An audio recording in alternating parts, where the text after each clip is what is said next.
Okay, here we go. Stand by. 3, 2, 1. The thinking atheist. It's not a person. It's a symbol. An idea. The population of atheists in this country is going through the roof. Rejecting faith. Pursuing knowledge. Challenging the sacred. If I tell the truth, it's because I tell the truth. Not because I put my hand on a book and made a wish. And working together for a more rational world. Take the risk of thinking for yourself. Much more happiness, truth, beauty, and wisdom will come to you that way. Assume nothing. Question everything. And start thinking. This is the Thinking Atheist Podcast. Hosted by Seth Andrews.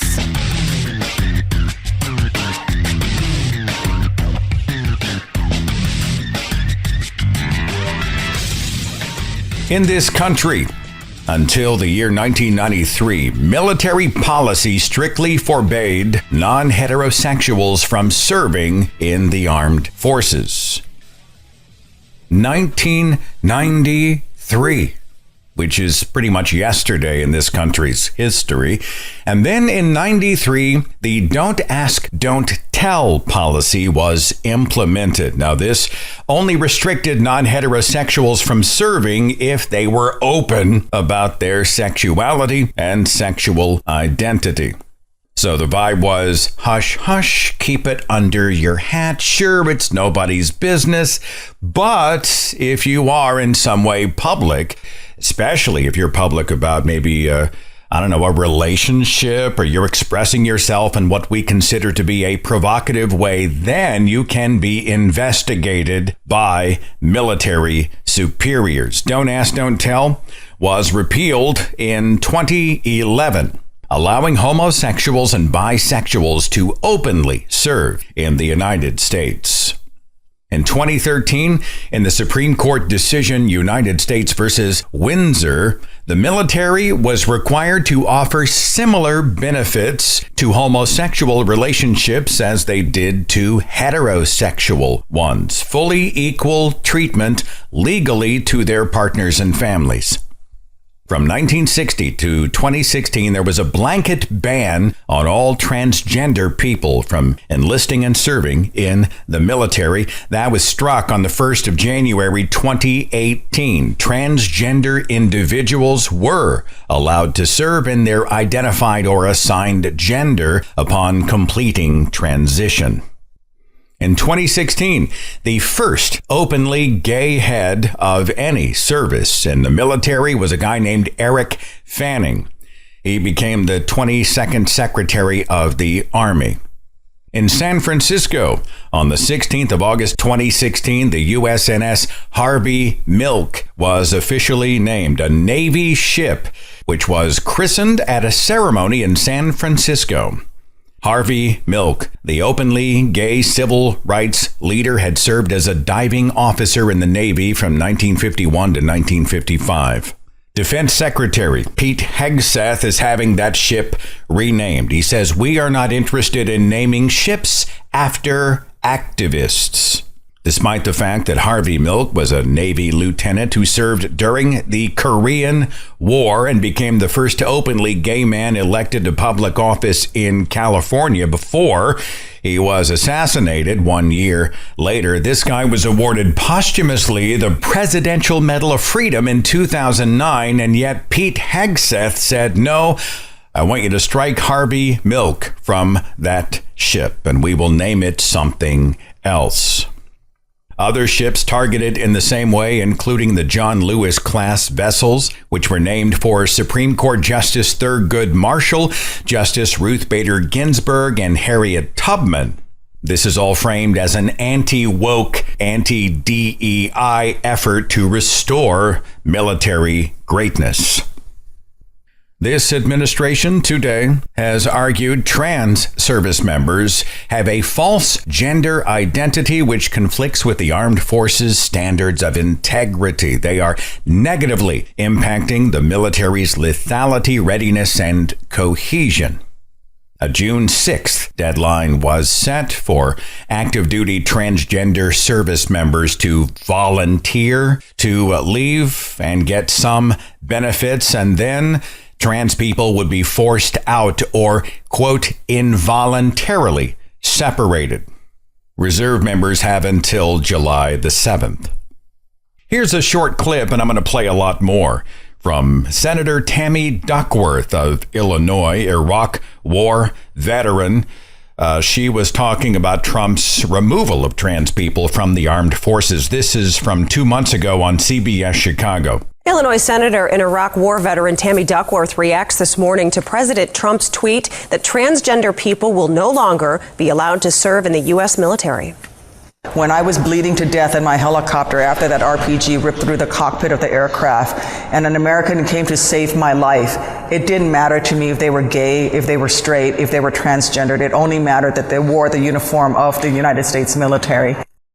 As much as I hate to read anything supposedly written by Donald Trump and posted on the Trump administration's White House page, we know Trump didn't write anything I'm about to read, and I'm just going to do a few short sections. But we know it wasn't him, because these are complete sentences. Coherent thoughts, as tragic as they are. Nothing's in all caps, and at no point does he call anybody horseface. The purpose of the military is a clear mission to protect the American people and our homeland as the world's most lethal and effective fighting force. Success in this existential mission requires a singular focus on developing the requisite warrior ethos, and the pursuit of military excellence cannot be diluted to accommodate political agendas or other ideologies harmful to unit cohesion. Recently, however, the armed forces have been afflicted with radical gender ideology to appease activists unconcerned with the requirements of military service, like physical and mental health, selflessness, and unit cohesion. Jesus. Pete Buttigieg served as the 19th U.S. Secretary of Transportation from 2021 to 2025. He also was a mayor. He was the 32nd mayor of South Bend, Indiana. He is also a former Navy officer. Buttigieg, one of my favorite people in the world. I wish he would run for president. And I know a lot of people are having conversations about how electable he is, but he's just so smart. And he's so good at what he does. And then he goes on Fox News and sits down in the crosshairs as everybody tries to ambush him, and he just wipes the floor with them. It's awesome. Anyway, he was an intelligence officer in the U.S. Navy Reserve, became a lieutenant. He was mobilized and deployed to Afghanistan for 7 months in 2014.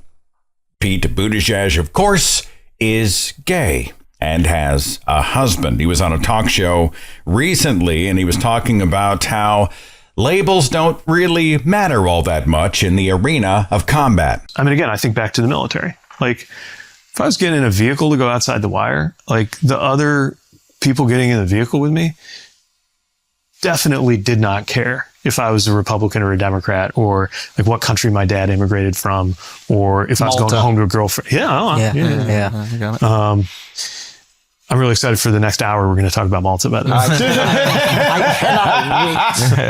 cannot wait.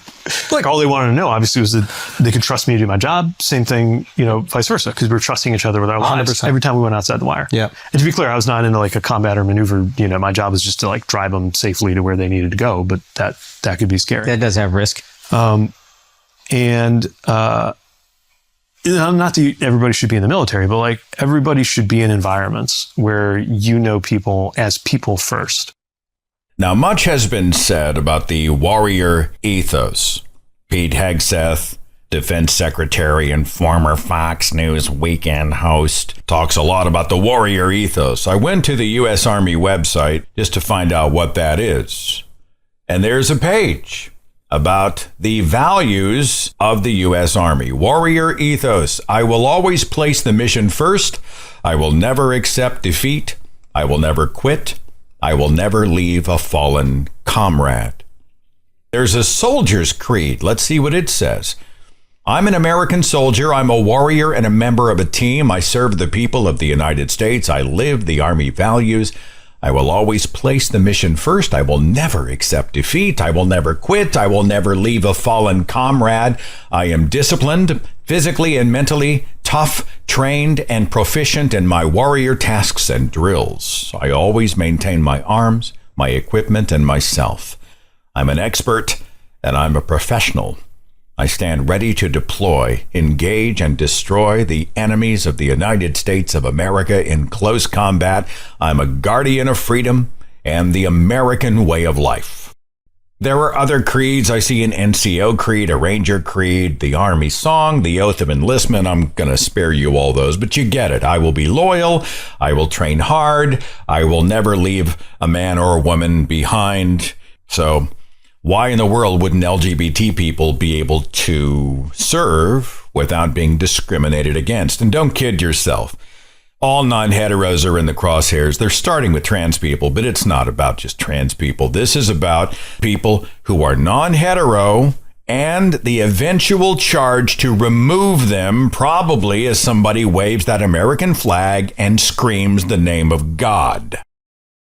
Again, on the warrior ethos, this is U.S. Representative Sarah Jacobs of the 51st Congressional District of California. She was just recently at a House Armed Services Committee hearing, and she was speaking to Defense Secretary Pete Hegseth. Check this out. Secretary Hegseth, as you probably know, today is National Women's Veterans Day. And in your confirmation hearing and in subsequent conversations, you've said, and I'm quoting you now, women in our military have and continue to make amazing contributions across all aspects of our battlefield, and that women were some of the best soldiers you served with. Do you still stand by those statements? Yes. Great. Thank you. As you probably know, I represent San Diego, the biggest military community in the country, so I meet with countless service members all the time. And with your focus on emphasis and on merit and standards, I wanted to tell you about 3 incredible women in our military. So the first woman is a major responsible for advanced collective warfighting training. Her officer evaluation report rates her as most qualified. And some of the comments included are, and I'm quoting now, she lives the Army values and demonstrates the warrior ethos daily. She rates within the top 5% of officers I've encountered in 18 years of military service. The second woman is an aviator with a record of over 50 combat missions, including deployments to Iraq and Afghanistan. 2 quotes from her most recent fitness report in April include, quoting again, "People excel under her leadership, and she has my strongest possible recommendation for promotion." The third woman is an instructor for an Army ROTC battalion. According to her evaluation report, her overall performance was rated at far exceeds standards, and the comments include, "She is undoubtedly within the top 5% of non-commissioned officers I've worked with in my 22 years of service." Given their stellar qualifications and accomplishments and their record of surpassing standards, I assume that you agree that the Pentagon and the services should do everything they can to retain women like these, correct? I would commend the major, the aviator, and the instructor for their service. Great. I'm glad you agree, because I also believe we should be recruiting and retaining the very best and brightest in our country to serve in the military. And yet, you are actually kicking out these 3 highly qualified service members solely because of their identity. These are trans women.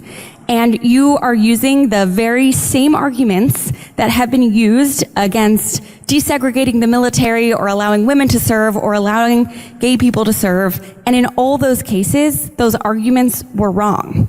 So I think it's clear that this is actually not about standards or, and I'm quoting you again, an equal, unwavering, gender-neutral, merit-based system, because if it were, you would be keeping these women in. Instead, you are the one injecting culture wars into the military, and it's at the detriment of our military readiness and national security. Now, General Kane, I'd like to turn to you. So to be clear, these are men who think they're women. These are women. I'm happy to educate you on but these are men, on trans and so issues at another what we've time. identified is that there's mental health issues with that belief system. I'd like to turn to General are detrimental to readiness, and that's the determination that we've made and that we stand behind. Gender dysphoria. And so you don't trust your commanding officers to be able to evaluate the people under them to decide if that were true, wouldn't that show up in their fit reps? And yet these fit reps are from the last 3 months, and all of their commanding officers say that they exceed standards. Here are the words of Commander Emily Schilling, a U.S. naval aviator who is also an out transgender woman. Look, I just want to keep serving. I'm at 19 and a half years. I have 60 combat missions in Iraq and Afghanistan. I'm a certified test pilot, flown over 21 airframes at 1,700 flight hours in aircraft like the F-18 that you saw in Top Gun 2. I just want to keep doing my job. Of course, we've got Project 2025, which was authored by people who have been declaring LGBT marriage, non-heterosexuality, these unholy unions between the sodomites. These are markers for America's moral collapse. Remember back when Trump said, I don't know anything about it. I don't really care. And then you watch his administration, how many people that are part of the Trump White House are also critical parts of Project 2025. Just a few days ago, the Southern Baptist Convention just passed a resolution supporting a concerted effort to repeal same-sex marriage. As we approach the 10-year anniversary of that historic decision by the Supreme Court, which required states to issue marriage licenses to same-sex couples and to recognize same-sex marriages. Oh no, the Southern Baptist Convention says it is now going to commit all of its powers, or much of its powers, to building a coalition of anti-gay marriage proponents, and here we go again. By the way, this was a story that broke. Actually, I saw it on Hemet Mehta's Friendly Atheist Substack about a guy who works in IT for the Oklahoma state government. Turns out he's also a preacher. You know what kind of a church he preaches for? Try the New Independent Fundamentalist Baptist. Now, you've heard about, or maybe you've heard about hate preacher Steven Anderson. He's probably the most famous.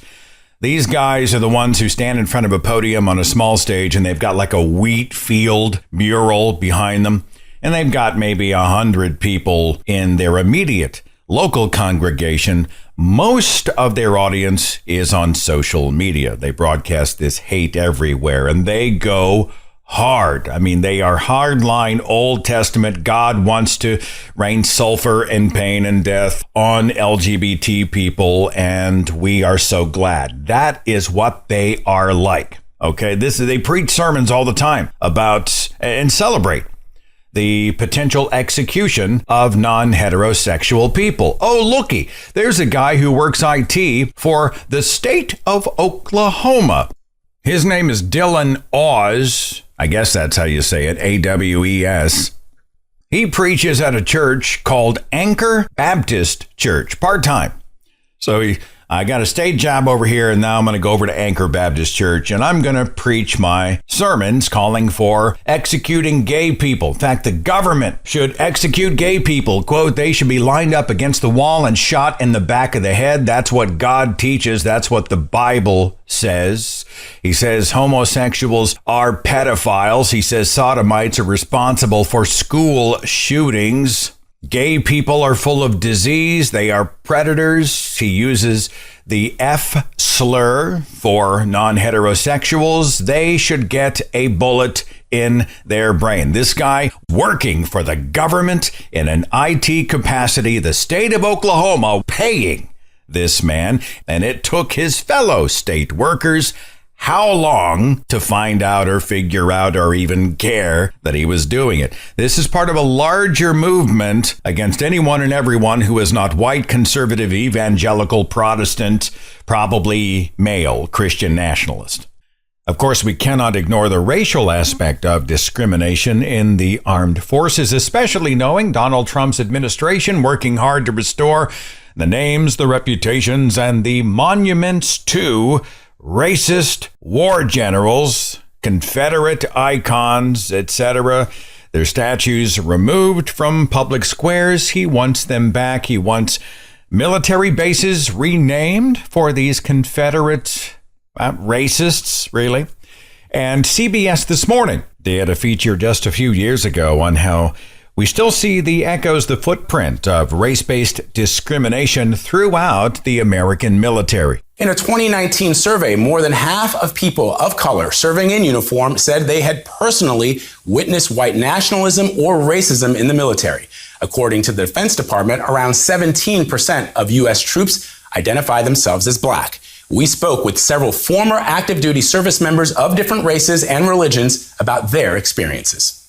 And as a black woman, I had to wonder, okay, is this happening because I have ovaries or is it because I have melanin? 10-year Army veteran Mary Tobin says racism in the ranks often isn't camouflaged. Attention!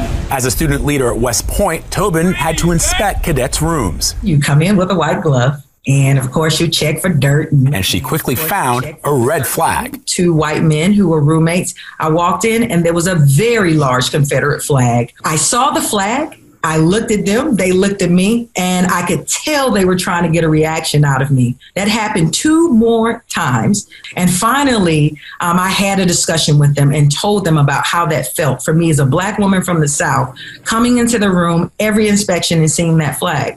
It hurt me dearly. Now, nearly 2 decades later, the Confederate flag is no longer allowed at West Point. But Tobin says reminders of that painful past remain.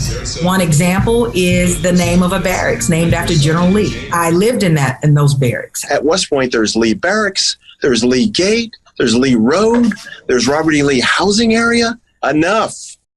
Donald Trump very recently speaking at Fort Bragg. I find it interesting that a 5-time draft dodger, Commander Bone Spurs, likes to play soldier. I just find that fascinating.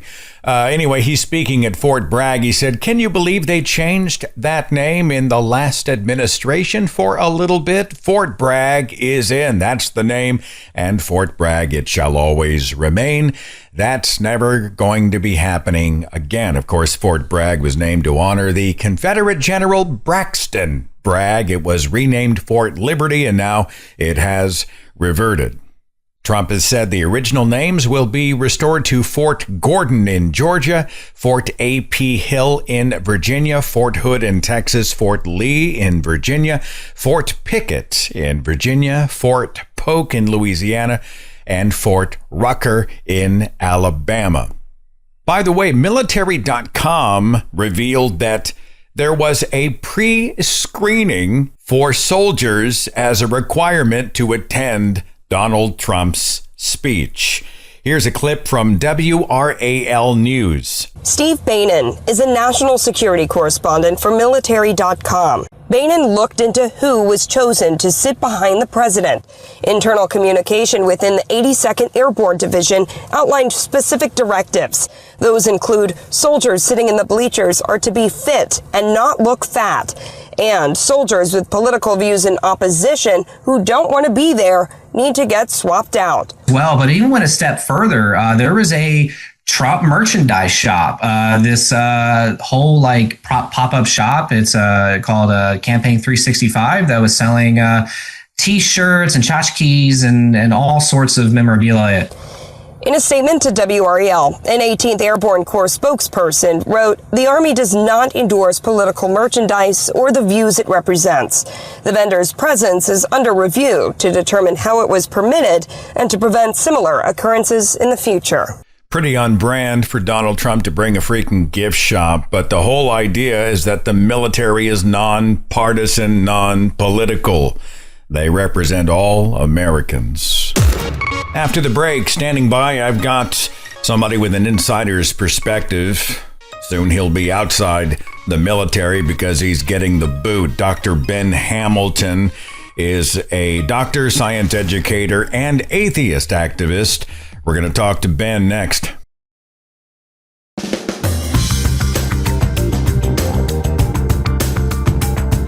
I want a frontline first-hand perspective specific to the military. My first choice, right at the top of my list, Dr. Ben Hamilton, who joins me here. Hey, Doc, thanks for coming. Hey, thanks for having me on. Big fan. Tell everybody real fast kind of who you are and what you do. Yeah, so I am a doctor of osteopathic medicine, aka a DO, equivalent to an MD in the United States. I'm currently on administrative leave with the military, have been with them for 2 years in the Army as a physician. But I'm also on the internet doing shows like Medical Myths, the Transatlantic Call-In Show, and Talk Heathen, because I'm also a trans person and an outspoken atheist here on this platform. Trans people have been a convenient villain among many other villains for the culture, certainly this administration. Give me your perspective on current events. I know it's a broad question, but what's the vibe? How are you feeling? The vibe is definitely toxic. It's definitely an angle of us not being wanted. And they know how to play the game to get their objective across without actually following the steps. It's very much, let's try to get all of them out as quickly as possible with as little legal intervention throughout the way. Tell me about this ban. We'll call it a ban. They call it, a voluntary resignation of transgender people from the military. Is that what they're calling it? Yeah, it's absolutely wild. They're calling it. So there's the voluntary separation and involuntary separation. Typically, if you volunteer to separate, that's a big no-no. You don't do that. That's like you're giving up your commission. You're giving up your contract. It's a breach of contract normally if you do that. But in this case, it's better to voluntarily separate. Because essentially, if you out yourself as a trans person and you say, okay, I will leave, they will give you 2 times separation pay if you're greater than 6 years of service. They will wipe your contract so you don't owe any more time. They'll let you keep all of your retention bonuses prior to February 2025, and you will be guaranteed an honorable discharge. On the flip side, if you don't out yourself, if they go through your medical records, which is what they're threatening to do, is to go through people's medical records, have their doctors out them as having a diagnosis of gender dysphoria, and in that case, you will be booted. They're saying that you'll get your regular separation pay, again, only if you're 6 years or past that. Anyone before that does not get anything. And presumably you're going to have to owe back whatever money they gave you and possibly financial recoupment. In my case, they paid for medical school, which is about $300,000 that I would owe them. So if I involuntarily separated, they would make me probably pay that back. It's blackmail.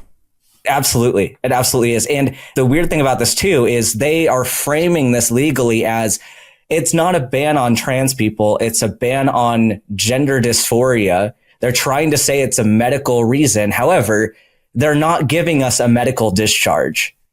They're not going about it the way they would for any other medical condition. And if they want to say that gender dysphoria is equivalent to depression, anxiety, etc., there are ways already for people with severe depression to either stay in or get out of the military. That's already set up in the system.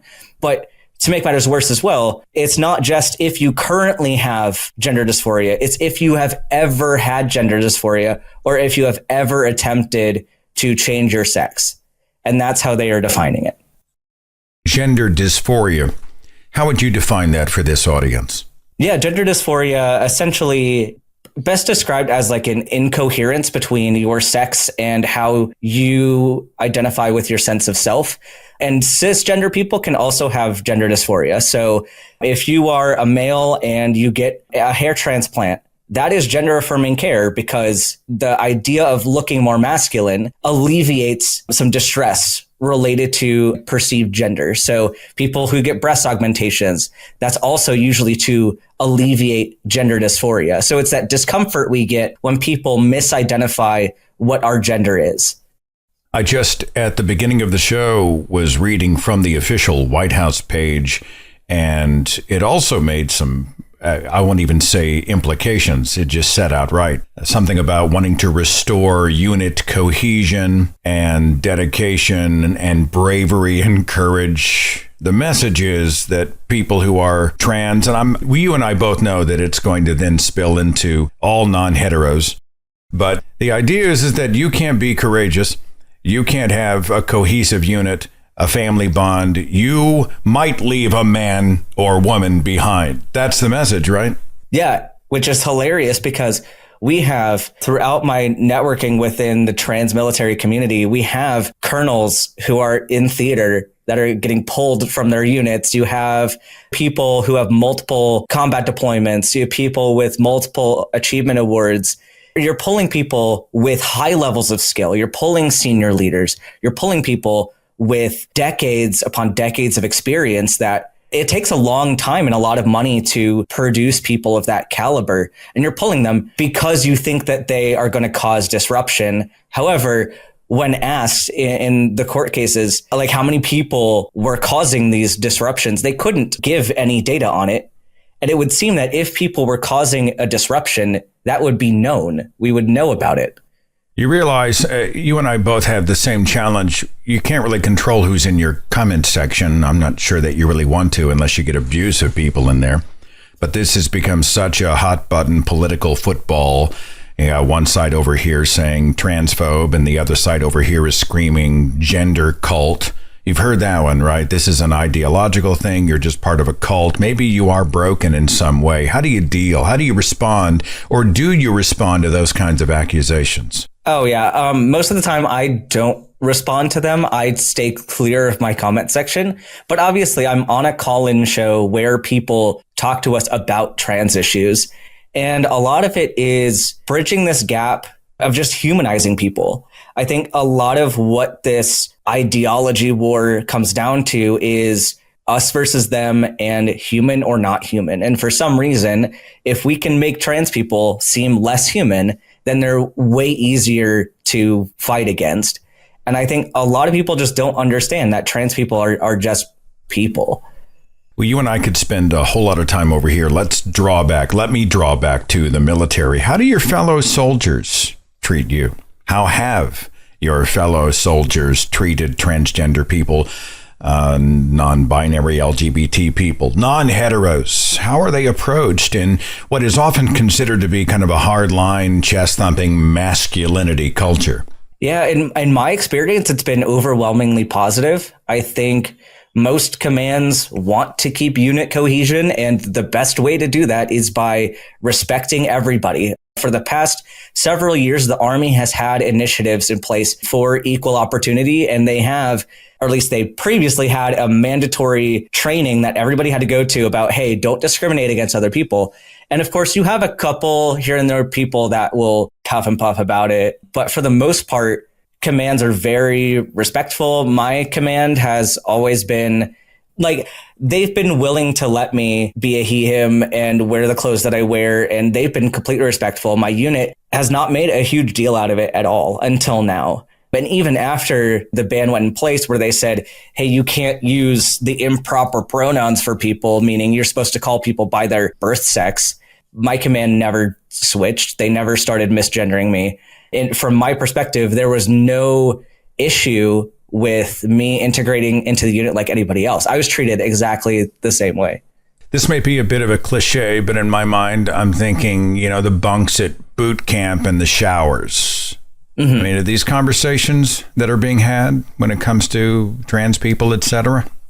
Yeah, it's awkward because per the regulation, you have to use facilities based on your gender marker in the system, which it was that you could change that. And then as soon as you changed your gender marker, you were able to bunk with whoever you identified with.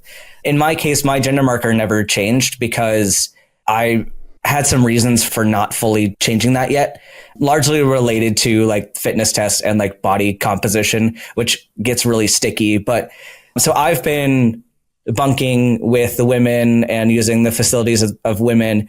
But a lot of the time when there was another option to use a gender neutral space, my command would offer for me to use that space. So there are certain accommodations that can be made. It's not always guaranteed, but that is probably the hardest thing is if your gender marker wasn't changed, that you still had to abide by those rules. At the We Can Reason conference that I recently attended in Canada, Dr. Aaron DeVore is an internationally recognized leader in transgender studies. And he's been studying and teaching about this stuff since the early 1980s. He brought up a point from the stage I hadn't considered as much because I've got an outside-in perspective.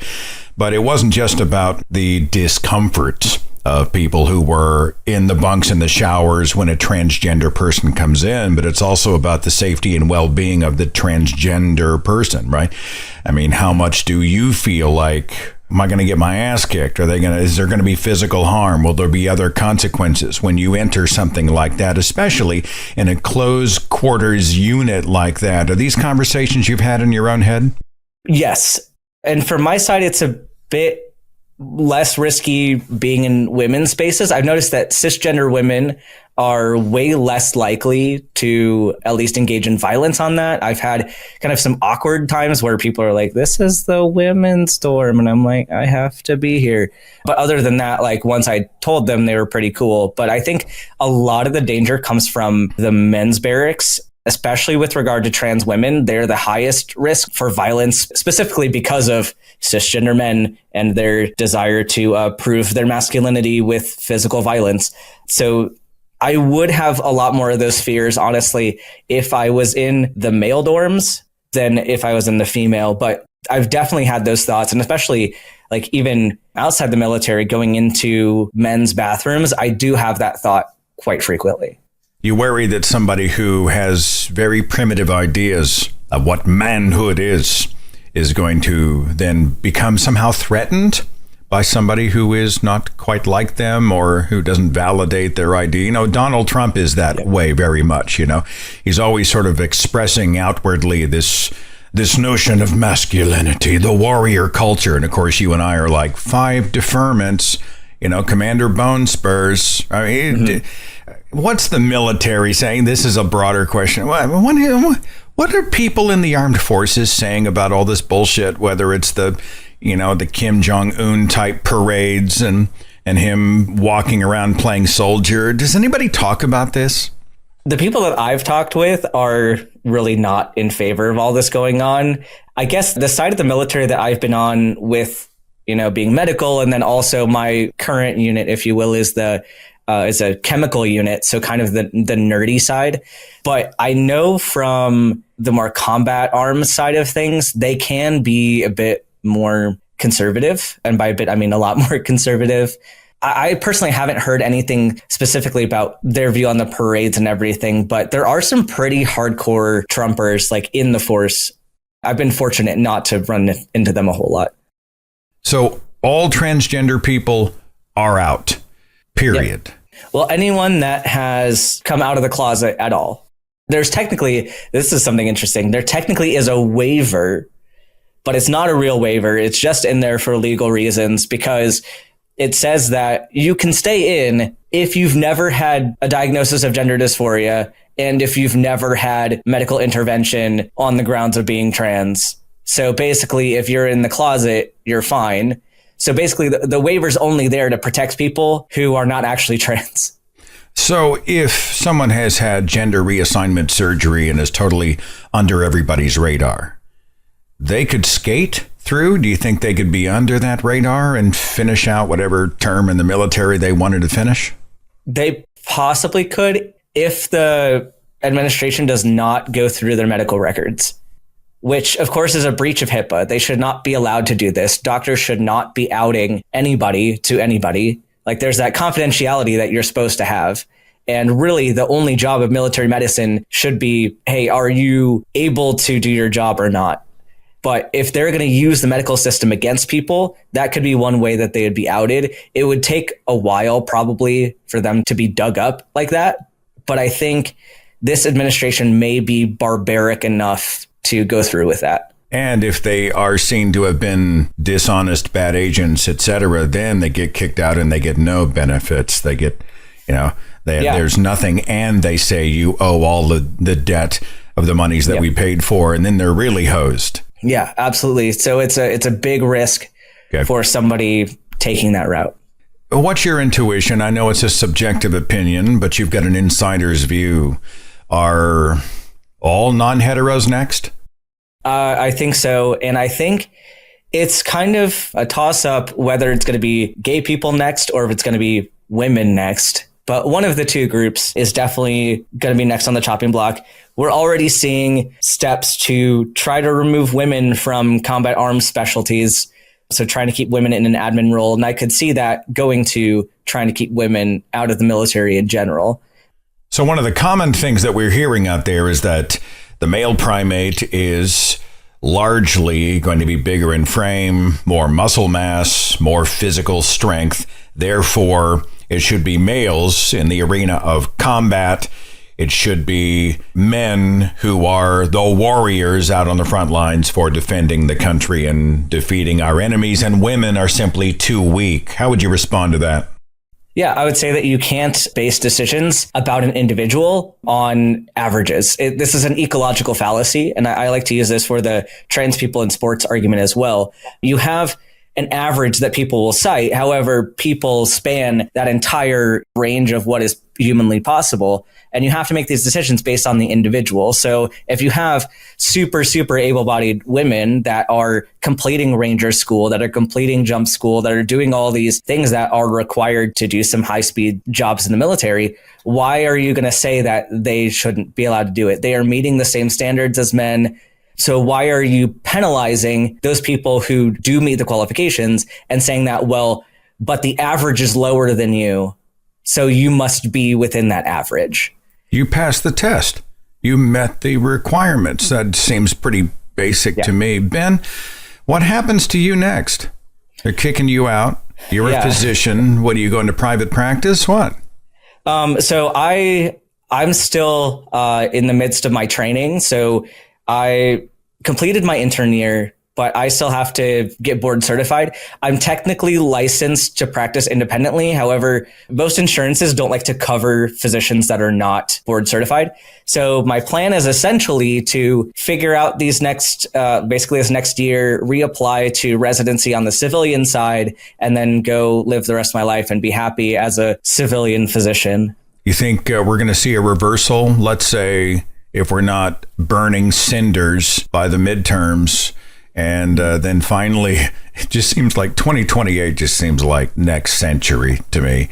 But do you have any intuition that maybe there will be a course correction down the way? Maybe, in my lifetime? I don't know. What are your thoughts? I don't know. I know as far as this administration, there are Dems trying to pass a bill preventing discrimination within the military against gender identity. I don't think that's going to pass. I'm not hopeful that's going to pass. If we have, a great midterm election, maybe they'll bring that again, and maybe we'll see that overturned. I still think it's unlikely. I think it's unlikely that the Supreme Court is going to intervene in any positive way. So I think more than likely what will happen is we will get kicked out. The next administration will come in. They may try to reverse the executive order, and most of the trans people will say, fuck off. I don't want to come back. It's funny. You can burn a house down in 15 minutes, but it takes 6 months to rebuild it. And I feel like the damage being done is just so intense. The rebuilding is going to be such a long game. Dr. Ben Hamilton of the Medical Myths channel, also co-host of Talk Heathen and the Transatlantic Call-In Show. For your insider's perspective, you are much appreciated. I'm sorry that what is happening, but you certainly have supporters and family here, and this is information that helps us at least to be better informed as we move forward. So thanks for being here. Thank you so much. On the subject of women in the military, now, I mentioned Senator Tammy Duckworth of Illinois elected. Back in 2016, she's an Iraq War veteran, Purple Heart recipient, and former Assistant Secretary of the United States Department of Veteran Affairs. She was among the first of a handful of Army women to fly combat missions during Operation Iraqi Freedom. She served in the reserve forces for 23 years before retiring as a lieutenant colonel in 2014. Again, she is in the Senate. And for anybody who thinks she was a DEI hire, even all those decades ago, she was the co-pilot of a UH-60 Black Hawk helicopter. When she was struck by an RPG, the aircraft went down. She lost her right leg near the hip and her left leg below the knee. She was the first American female double amputee from the Iraq War. That injury sustained back in 2004. Today, she is a senator. And a few years ago, and if you want an example of the culture shift from inclusivity a country and a military that looks like all of us, to exclusivity that sort of has that caricature of what the warrior is. This is Senator Duckworth from 5 years ago. She was on stage speaking to an audience at the Elliott School of International Affairs. When I was in flight school, I was the only female in my particular class, and the instructors would come up to me all the time. It's like, do you have any other women that you know that would apply to military flight school to become helicopter pilots? Because women make better natural pilots than men on day one. It has to do with multitasking ability. If you get a guy and you tell him to like take that bridge or take that out that machine gun's nest, he's like laser focused, he's gonna do that. But if you need someone who can fly the aircraft that takes both hands, both feet, listen to 3 different radio channels, read the map, talk to your crew in the backseat, talk to the aircraft over there, and make sure you don't get lost, you want a woman. And there were no disagreement. Yeah, so they found, so we're always trying to get more women to apply, but the women never apply. No one was preventing the women from applying. They just never applied because they never thought of themselves as being pilots. And I think that's what happens a lot among women and minority candidates, is that you see certain images of what this person is, and you don't see your face in that position, or somebody who looks like you in that position. So then you don't go after it because you don't think of that as a possibility. And we have to break those barriers, but then we have to be able to image that. And so that's what I say to folks is, just try it. And if you fail, so what? Get back up and try it again. Try to be that ambassador. There's no reason that an ambassador needs to be a white man. An ambassador can be anyone. And in fact, some of the best ambassadors we have are the ones who have the cultural backgrounds for the countries that they're going to represent. But under the current regime, would women feel comfortable applying to the armed forces? The Trump administration right now has not a single woman in a 4-star general or admiral leadership position. Not one. We had the departure, aka firing, of Admiral Linda Fagan. She was the first woman to lead the Coast Guard. She was appointed by Biden back in 2022. On Trump's first day in office, she was fired. Senator Tammy Duckworth of Illinois said that Fagan was more qualified to serve in her role than Pete Hegseth is to be defense secretary. She said Trump would rather appear anti-woke than keep our military strong. Admiral Fagan had had almost a 40-year career. She had served on all 7 continents in high-ranking roles like Pacific Area Commander, District and Sector Commander, and Marine Inspector. And while certainly she was a human being and her tenures were far from perfect, this idea that she was ill-qualified for the position, and I think throwing DEI out there really exposed their hand. Well, no wonder Donald Trump wanted her gone. Also this year, Pete Hegseth dismissing Lieutenant General Jennifer Short, the senior military assistant to the Secretary of Defense. She was a C-130 navigator and an A-10 pilot. She served for less than a year in her job, and she was handed her hat. Also, Talita Crossland, former head of the military's Defense Health Agency, was forced to retire after a 32-year career. These are just a few examples. By the way, women did not officially serve in the armed forces until President Harry Truman signed the Women's Armed Service Integration Act in June of 1948, which allowed women to have permanent status in the armed forces.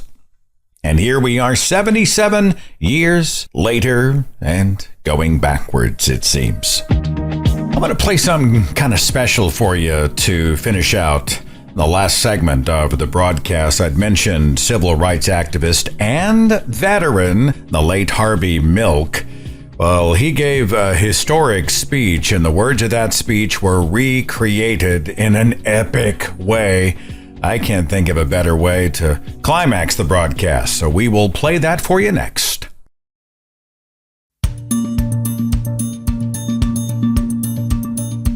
Appreciate you so much. Thank you for your support, Patreon, becoming a YouTube member, and buying swag on the Thinking Atheist store. I got some cool mugs out there with the icon, and the slogan on it. There are tote bags and t-shirts and mouse pads, and there's even a t-shirt that has cat on it by popular demand. Whenever you get the merch, you are supporting me and the work. So everybody, hopefully everybody wins. Just go to thethinkingatheist.com and you will see on the tab at the top the word shop. So do a little retail therapy. Do a little shopping, and thanks so much for the support. Today we are talking about discrimination in the United States military. Now, on a related note, in Hungary, I know we're talking about the states, but this matters. Donald Trump loves Viktor Orban, the Prime Minister of Hungary, which has been a human rights nightmare.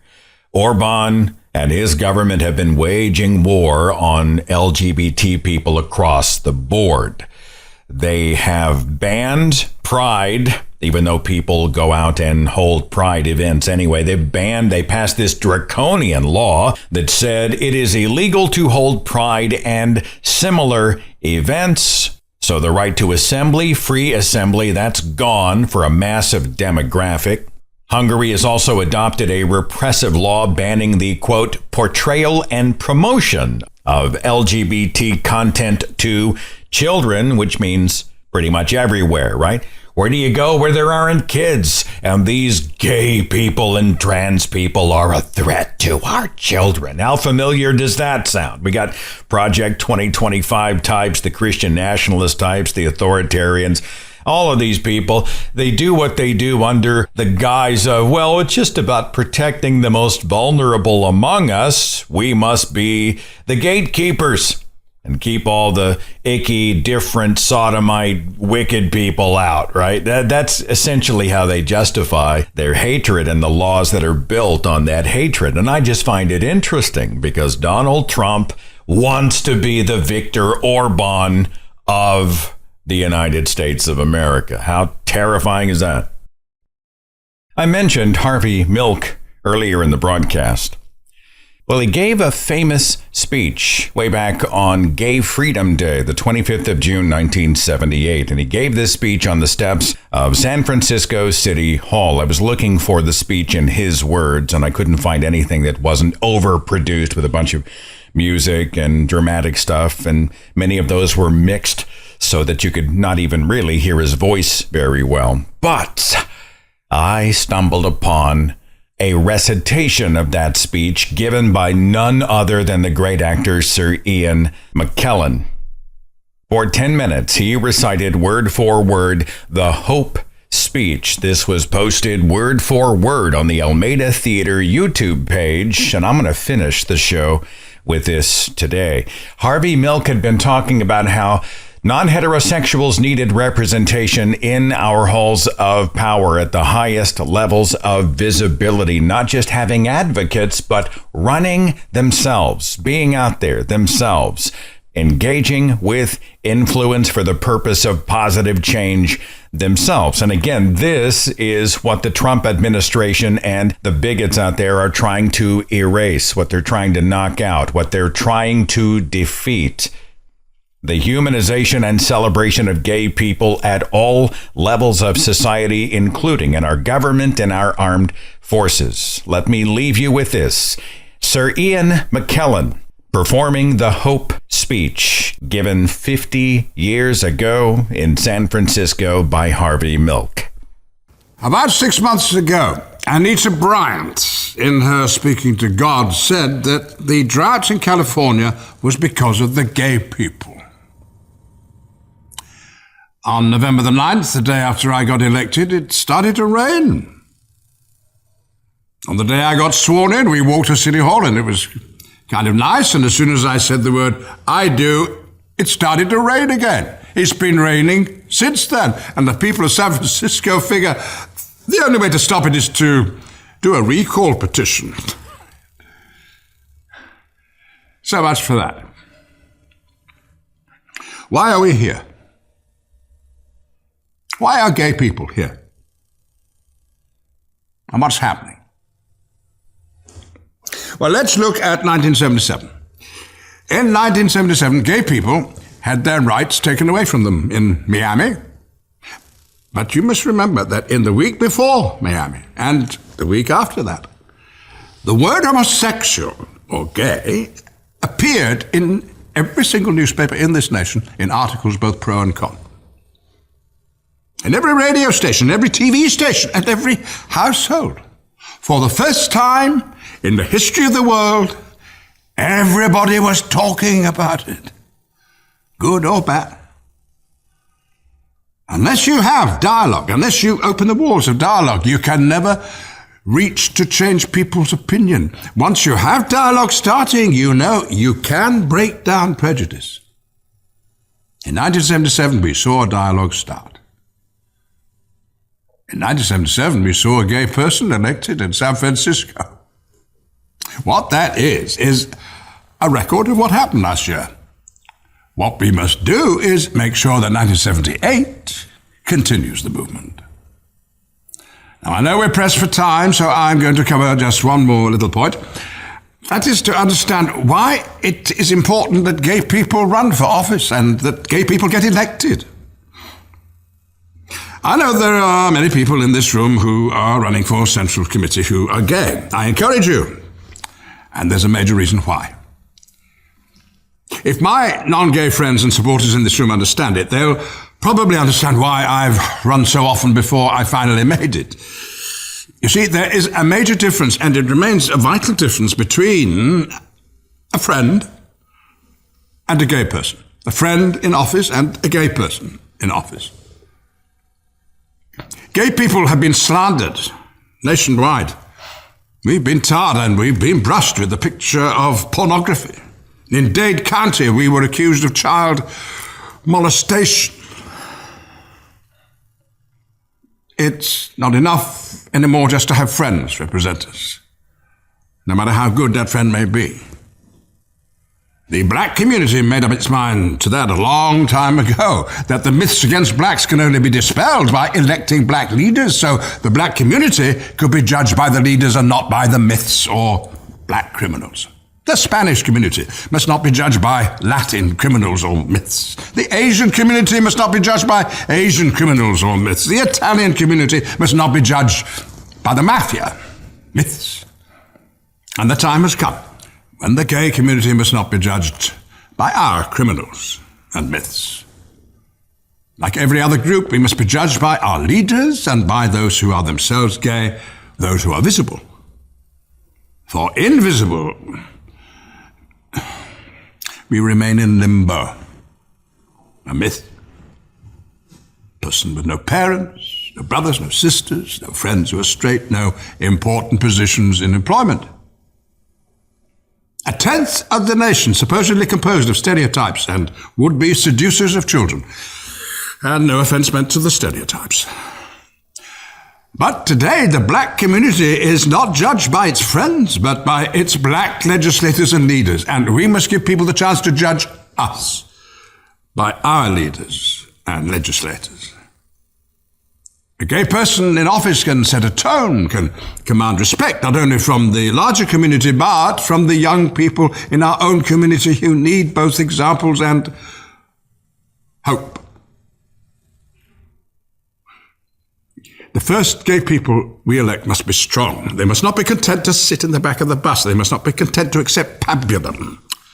They must be above wheeling and dealing. They must be, for the good of all of us, independent, unbought.